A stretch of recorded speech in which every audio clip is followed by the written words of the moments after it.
ঢাকা আন্তর্জাতিক বিমানবন্দরে যাত্রীদের হয়রানি নতুন কিছু নয়। সময়মতো মাল না পাওয়া, অযাচিত তল্লাশি, ব্যাগে হাত দেওয়া কিংবা মাল চুরি, এই ধরনের অভিযোগ নিয়মিতই আসে।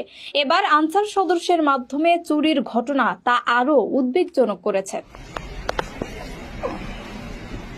ঢাকা আন্তর্জাতিক বিমানবন্দরের আমদানি কার্গো কমপ্লেক্স থেকে চুরি করার সময় জেনারুল নামের এক আনসার সদস্যকে আটক করেছে বিমান বাংলাদেশ এয়ারলাইন্সের নিরাপত্তা কর্মীরা। বৃহস্পতিবার বিকেলে বিমানবন্দরের ৮ নম্বর গেটে এই ঘটনা ঘটে।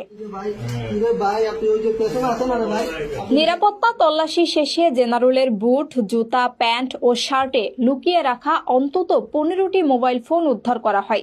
তিনি কার্গো কমপ্লেক্সের নিরাপত্তার দায়িত্বে ছিলেন। অস্বাভাবিক আচরণের কারণে তার তল্লাশি চালানো হয় এবং মোবাইল লুকিয়ে বের করার চেষ্টা ধরা পড়ে। বিমান বাংলাদেশ এয়ারলাইন্স জানিয়েছে, জেনারুলের বিরুদ্ধে আইনগত ব্যবস্থা প্রক্রিয়াধীন। ধারণা করা হচ্ছে বাইরে তার সহযোগীরা অপেক্ষা করছিলেন।